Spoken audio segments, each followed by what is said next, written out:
What's up everyone, today I want to share one of the best Necromancer builds for leveling past 50 in Season 1, and that's the Reaper Necromancer build. This build does incredible damage, can 1 or 2 shot bosses, has huge survivability, and you can easily clear things 10 plus levels above you. I cleared the level 70 tier 4 capstone dungeon with this at level 60, and it has been incredibly fun so far. And the best thing about this build, it doesn't require a single unique. If you're still under 50, I have covered a 1 to 50 summoner build already for Season 1, which uses mostly codex aspects and is really easy to get going, and you can just transfer over to this one, so I'll link that down below. But in this one, we'll go into more detail, take on more legendary aspects, and go fully over the Paragon Board. So let's go over this Reaper Summoner build.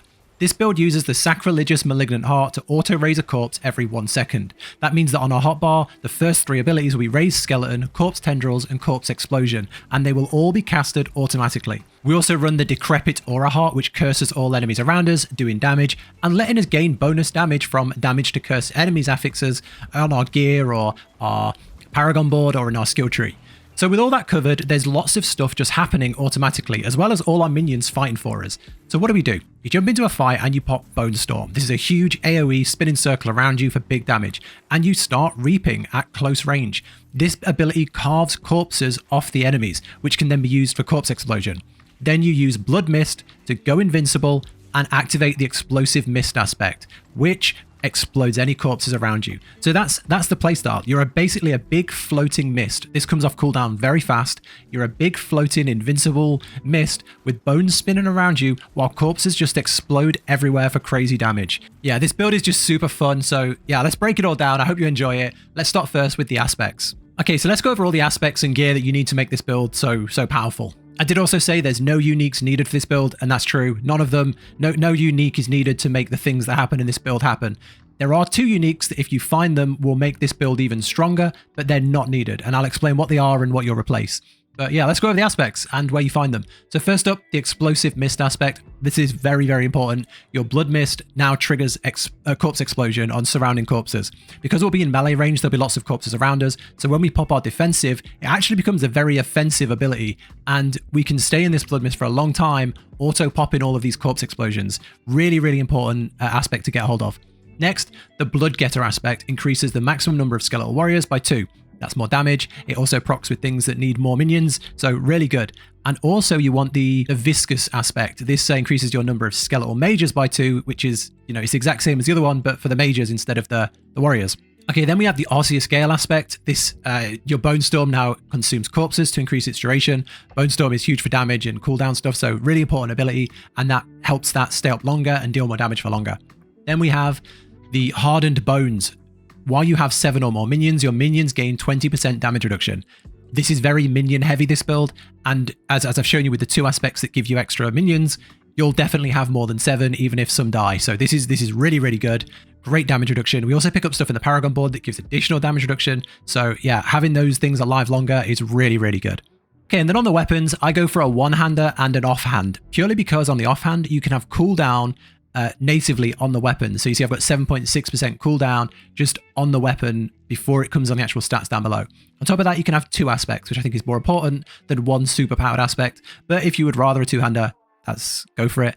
On the one hand, I like Grasping Vines, Grasping Veins even. This means that when you use Corpse Tendrils, there is additional crit strike and then additional crit damage. And one of our hearts relies on crit strike, so that's really, really important. On the offhand, I've got Ultimate Shadow. This is your Bone Storm. We don't use Blood Wave, but Bone Storm are now Darkness skills, dealing shadow damage and gain additional effects. That means we can now proc things that are when you deal shadow damage, when you deal darkness damage, we can now get that additional damage on our skills. So things in the skill tree and the Paragon Board, we now have enemies taking darkness and shadow damage more, which is really, really good. Okay, then on the necklace, I got the Blighted aspect. You deal increased damage for 6 seconds after the Shadow Blight key passive damages enemies 10 times. This is going to go off a lot, which is just a huge damage boost. Then on the rings, Frenzied Dead. Each time one of your summoning minions damages an enemy, they gain increased attack speed for 3 seconds, up to a big percent. This is huge. This is one of my favorites. Attack speed on minion builds is just so fun. And then on the other ring, the Reanimation aspect, your skeletons gain increased damage while alive, up to a certain percent after 10 seconds. There are certain things that help us keep our minions alive, which we'll go over in the skill tree, and it just means they get a damage increase when they're kept alive. But if you have uniques, there are 2 uniques that will significantly increase your damage if you're lucky enough to find them. One of them is this. This is the Howl from Below.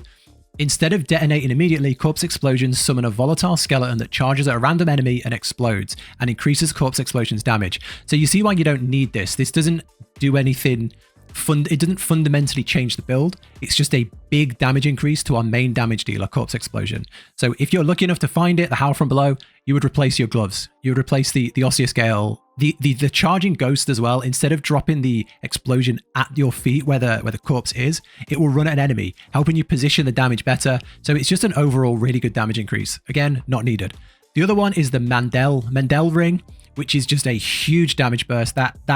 That unique is just crazy for damage, especially on minion builds, but I haven't found it in all my levels. I've not found it. So yeah, if you find it, I would replace the reanimation aspect. So it's a ring, so I would put it there. But yeah, if you're lucky enough to find that, slap that on. If not, don't worry. You don't need any uniques for this build. But yeah, that's all the aspects. Okay, then onto the big season 1 feature, the Malignant Hearts, right? We take all three. And you want to take the Sacrilegious, walking near a corpse, automatically activates a corpse skill every second, dealing reduced damage. So the first thing it does is it takes the order of your hotbar. So the first thing it will do is raise a skeleton. So if you have any dead minions, it will replace them automatically. Then it will do a corpse tendril, and then it will do corpse explosion. So you want to have your hotbar in that sort of order. The second one is the Decrepit aura. This is where you, if enemies are near you, gain an aura that automatically curses them with Decrepify. This means that you can have Decrepify in your skill tree and not need it on your hotbar. So we use it in the skill tree and we don't have it on our hotbar, because whenever you go near an enemy, it just turns on. So when you first get this, it's like you need to be around 4 or 5 enemies. As you go into the higher tiers, it goes down to 2 enemies and then 1. So it's pretty much a constant uptime curse. And then finally, the big boy, the Barber. This heart is when I say this build's a little broken and can 1-shot, 2-shot bosses, this is why. The Barber is strikes, and all damage within a certain amount of seconds afterwards is absorbed by your target and then erupts surrounding enemies. This means that within a second, a boss can go from 90% to 0. It's, I don't know how it's come out in this state. This has to get a nerf. It has to get fixed soon. It really does. I don't know. It's so good that you can't use anything else in this build. It's just so overpowered. Nerf has to be coming, but we got to play the game that's out today. And right now, this is the game. And I recommend the Barber. So yeah, this is a big boy. Get running those malignant tunnels, because this will up your damage significantly. Okay, then onto the Book of the Dead. This is a summoner build. This is a big minion build, as many minions as we can fit. So let's go over them all. First up, Skeletal Warriors. I like here Reapers, and Reapers have a 15% chance to carve the flesh off of enemies. Tons of our damage here comes from corpse explosion, so this is a no-brainer. I can't think of anything else you would take over this. This is amazing. It's this with we have the reaping skill ourselves, which also carves corpses. This carves more corpses. Amazing, such good synergy together. Onto the mages. I like shadow mages. Every shadow mages fire additional shadow bolt every 4th attack. I think this works well. We have certain things that proc over, darkness, shadow, and it's just extra damage. It's really nice. I think this is the best one, only because the others just don't feel that good. If there was a better option down here, I would take it, but there really doesn't seem it. I think this is one of the best you can get, I think. But let me know if there's something else you would use here, because I don't see the value in some of these really. But yeah. Anyway, okay, then the golems. This is a real. This is really frustrating, because this is a summoner build and we want to use golems because golems work really well with this build. In fact, the Bone Storm actually goes around your golem as well. So when you have these big spinning bones, they spin around your golem as well. It's so powerful and so fun. But the way they've designed this is just ridiculous. I really don't like how they've done this, but you need to put golems on your bar as a separate ability. Necromancer, yeah, you have to have a separate ability for golems. So you have to have 2 of your hotbar just to raise the golem. Like 1 for the minion, 1 for the golem. So I can't think of any way to fit this into the build, because everything else is needed. You need corpse tendrils for your crit. You need the mist for your defensive. You need the reap to get more corpses, and then you need this for your damage. So and if you took that away, you wouldn't need the golem anyway. So it's really frustrating that this just doesn't do golems as well. But I've just gone with this. You deal 30% increased crit strike damage, but you lose the ability to summon a golem. If you can fit this in, let me know. If you've made a build where this works, let me know, because I really want to use the golems. But yeah, I can't justify taking up a whole bar for it. But yeah. Okay, now onto the skill tree. Let's start at the top with the basic skill. We take Reap. One point in this, because we're not really in this for the damage. We're in this for the big finale. So then you enhance it, and then you take Acolyte's Reap. Reap forms a corpse under the first enemy hit, can only occur every 4 seconds. This makes more corpses. Your skeletal warriors are also doing reaps kind of and making their own corpses, but now we make our own. It gives us something to do while all our minions are dealing damage, and it's just a really nice thing to have. Then going down, I don't take a core skill. In the leveling build, I took Blight, but I don't think it scales as well once we get past the 50s, and I don't really think you need one. Sever's getting a buff in 1.11, so there might be a build with that going forward, but for now, you really don't need a core skill. Then you want Hued Flesh. Your damage has up to a 12% chance to create a corpse at the target location. Chance is doubled against bosses. More corpses, more damage. Perfect. Then we go down. Corpse Explosion. Release a Vile Miasma, dealing shadow damage over 6 seconds. Amazing. Then we enhance it for a bigger radius. And then Blighted Corpse Explosion, it becomes a darkness skill and deals shadow damage over 6 seconds. We have so much that scales with shadow damage, darkness damage, that it's just really good to take this. And it just feels good watching everything just slowly like go down around you. Rather than just the big hits of damage, it's nice just watching the big damage over times go off, and the damage scales so well with this build that this is just a great thing to take. People are going to say, you need to 5 out of 5 this, and I kind of agree. If we 5 out of 5 it, the damage does go up, but I think the points are better spent in Blood Mist. And let me explain myself. I would 5 out of 5 Blood Mist. I've got 2 extra coming from items, but I would 5 out of 5 this. The reason is, Blood Mist is a game changer. If you can stay in Blood Mist, you are immune to all damage. You are unstoppable. With the explosive mist aspect, while you're in Blood Mist, you're eating up the corpses below you and exploding them for huge damage. You want to be in this as much as possible. And if you look here, with minimal points, I'm at 20.5 seconds.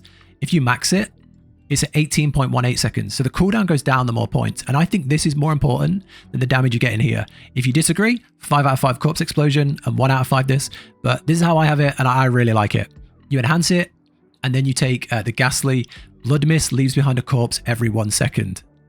And that's kind of where the synergy comes from. It leaves behind corpses, it uses corpses. The longer you're in it, the more that synergy goes on, and it's just amazing. There's Infi Mist builds out there where people stay in their mist permanently, and we get pretty close to that. So yeah, and you still get the cool explosions and the minions. So yeah, really, really good. Then Skeletal Warrior Mastery, increase the damage and life of your warriors. Amazing. We put 1 point into Grim Harvest to get to Fueled for Death. 9% increased damage for 6 seconds after consuming a corpse. We're constantly consuming corpses. Win-win. Going down here, we take Death's Embrace. Close enemies take 6% more damage from you and deal 9% less damage to you. We're going to be reaping up close, so that's kind of essential. And then we take this. You deal 12% increased damage to cursed enemies. Because of the Decrepify aura, everything around us is cursed all the time. That aura is around us permanently, so it's a permanent 12% increased damage. Amazing. Then in here, we take points in Decrepify to get the enhancements, because this will always be on, even though it's not on our hotbar because of the heart. So this curses everything around us, enhance it, they have a 10% chance to be stunned, and then finally the lucky hit. And then we take Abhorrent Decrepify. Enemies hit, while effective with Decrepify, have up to a 15% chance to reduce your active cooldowns by 1 second. And why do we want to reduce our cooldowns? Pew! Blood Mist. That's it. The longer you're in Blood Mist, the higher you can go. If you can stay in Blood Mist permanently, you can go plus 10, plus 20, plus, as long as you can do the damage, you can be almost immune to it. So it's so good synergy that the heart gives us this without putting it on the hotbar. Then we take Skeletal Mage Mastery, increase the damage and life of your skeletal mages by 60%. Going down here, we take, of course, Corpse Tendrils. We enhance it. Enemies who are in range of Corpse Tendrils are slowed by 50%, being pulled in. And then enemies damaged by them are made vulnerable for 3 seconds. This means we can play off of things that deal damage to slowed enemies and things that deal damage to vulnerable enemies. Okay, then we take some Reaper abilities. That if you want to move things around here, this is where you make your decisions, I would say. You've got points here you can move around, and points here you can move around. You can either fill this out and leave points here, or fill this out and leave points here. I like a spread, but yeah, this is one where you can definitely change around for your playstyle. So I go 1 point into here for movement speed, 2 points into here for increased damage, and then 3 points into here for a damage increase to slowed enemies. Bonus if they're stunned or immobilized. These bonuses stack and apply to shadow damage dealt by your minions. We have shadow mages as well, so this works really well. So I think 3 out of 3 in this is really important, but there's definitely a benefit to taking things here if you have the points for it. And then down here, these are the other passives that again, it's if you can max them, it's great. You just don't have the points to max everything. So I 1 out of 1 this to get to here. Your minions deal 30% increased damage while you're close to them. You're going to be close to them because you're going to be up close with the reaping ability. So this is huge. And then I 1 out of 3 this to your skeletal priest healing will heal your skeletons for an additional 20% of their maximum life. If you've not played much summoner builds, how this works is when your minions are at maximum health, when your minions are all out, so when you've got maximum minions and there's none more to raise, when you try to raise an additional minion, it will raise a priest, which will buff them and heal them. This increases that heal. So if you are very active in pressing this, so you're constantly making sure that every 5 seconds you rebuff your minions and heal them, you kind of want 3 points in here, and then you can heal them for 60%. So this is really, really, really powerful. I think I'm just lazy because I always forget to rebuff them and I don't keep it up as much as I should. So I haven't got it at 3 out of 3. I buff them maybe once every 10 seconds. But if you're really on it, I'd 3 out of 3 this. And then finally, your minions cannot lose more than 30% of their max life from a single damage instance. Amazing against bosses, amazing against elites, amazing against world bosses. It just means that your minions don't just shatter into pieces from a big attack. Then down here, Bone Storm, big damage to everything around us. Then we take your damage reduction increased by 15% while Bone Storm is active. And then your crit strike chance increased by 20% while Bone Storm is active. That helps with the Barber Heart where we need crit damage, crit strikes to trigger it. And as well, I know there's like, people don't really like these ultimates that much because of the big cooldowns. This has got a 55-second cooldown, but we do have Decrepify, which can reduce cooldowns by 1 second based on lucky hit. So, you know, you're going to see when you get into the gear, lucky hit, cooldown reduction, all that stuff really, really works well. And that's the build. Then we just take Shadow Blight. That's it. Shadow Blight afflicts enemies with Shadow Blight for 2 seconds. You and your minions deal 10% bonus damage to enemies with Shadow Blight. Every 10th time an enemy receives shadow damage, you and your minions take additional damage from you and your minions. Huge damage increase. I can't see the point of taking anything else here. You're going to take damage, so you don't really want that.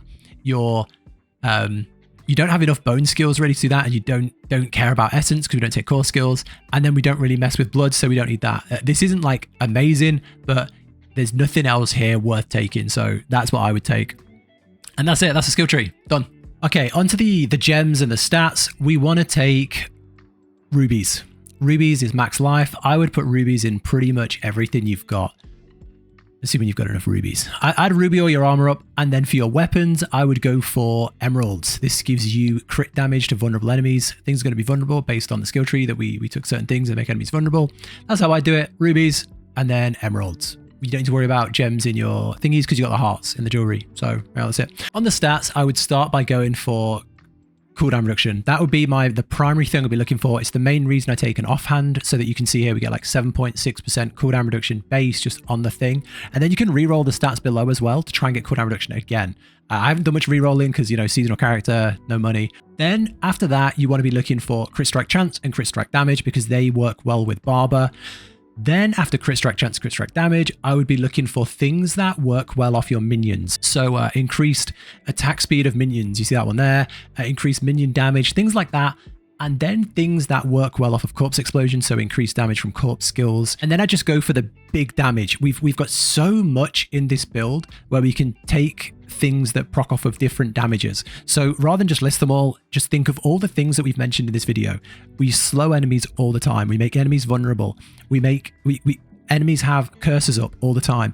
Enemies are taking shadow damage over time all the time. So all of that can come on our gear and is a bonus. So when you're rolling your gear, there's so many damage increases you can get because we have so many effects on our enemies all the time. Okay, now finally onto the Paragon board. I thought it would be easier to just share the mobalytics thing I've done up. So this is just going to be a reference down below so you can see how your hotbar should look, how everything should look, the aspects, all these things, some additional information. I'll link that all down below so you can come back to it later. But it's really helpful to share the Paragon board because obviously this can go all the way to 100 and use every single point of how I'm going to lay mine out, rather than, you know, where I am right now and just show you in game, which might not fully cover everything. The first, I'd run all the way up there, the main board, and I'd put in the control glyph. This gives you increased damage to slowed enemies and chilled enemies. Everything will be slowed all the time because of our skill tree, the things we take. And then I would get the 40 intelligence around it and move up. The first board I would put in is Cult Leader. This is amazing for this build because it's filled with minion things. Minion armor, minion life. Up here we've got skeletal mage damage, skeletal mage armor, and around it is also damage. We've got minion attack speed and damage. We've got over here skeletal mage damage. Up here we've got minion damage again. So this is an amazing board for just getting lots of damage early on. Then I go with the Gravekeeper because this gives 20 bonus to all rare nodes within the range, and the rare nodes in the range are damage reduction for your minions and minion damage. So this is a really, really nice one to buff up with a glyph. So you can also take the dexterity things around it to deal increased damage to close, based on how many close corpses there are. There'll be a lot of those because of how this build works. So this is, in my opinion, is like the perfect first board. Agree to disagree maybe, but this is what I like. You also get minions deal increased damage for each minion type you have active. So we have 2 minions active. So we have skeletal mages and skeletal warriors. That's 30% increased minion damage. So this is an amazing first board for early ramp damage. Then I would head out and I would go for Flesh Eater. I would take the Flesh Eater board, I would head over and I'd flip it this way, I'd head over and I would get the legendary node, consuming 5 corpses, grants you 40% increased damage. You're going to consume five corpses in seconds. So that's a really good thing to grab early. I'd get the crit strike damage around it as well. And then I would head into here, put the glyph in, which gives you minion increased damage by Shadow of Time effects. We take a lot of those in our skill tree. Then you would get the willpower around it. And I would leave that there. I would just get those and I would move on. Then I would go back to the base and I would go up. And I'd go onto the Scent of Death board, get the Scent of Death. With at least 2 corpses nearby, you gain 15% damage reduction. With no corpses nearby, you do 15% increased damage. Amazing. This is a big corpse heavy build. Then I would take the things around it, some crit strike. There's something down here for crit strike damage. I'd head up for the glyph and I would go for the Amplify glyph. And then I would head east and I'd go into here, the Bone Graft, and I would put the Darkness glyph in. I'd head straight down to the glyph, put the Darkness glyph in. Whenever you deal shadow damage, that enemy deals reduced damage. So that's really, really nice. There's also some bone damage there as well and some other stuff, intelligence, resistance, stuff like that, because you're getting the willpower stuff down there. But yeah, it's a nice board. It's a really good board. And then I'd head up and I'd get the legendary, which does increase bone skill damage. So yeah, that's how I'd go. I think that's the lowest priority. That's how I would lay it out personally. The thing with Paragon boards is they're extremely versatile and it's very much up to how you play, how you build out your build, and things you take differently. If you try and avoid all the lucky hit things, there might be things you want to do differently here. If you try and take shadow damage out of the skill tree, then you might not want to take the shadow damage things in here. So it's if you follow it exactly, I think this is a good way to lay it out. Yeah, that's the video.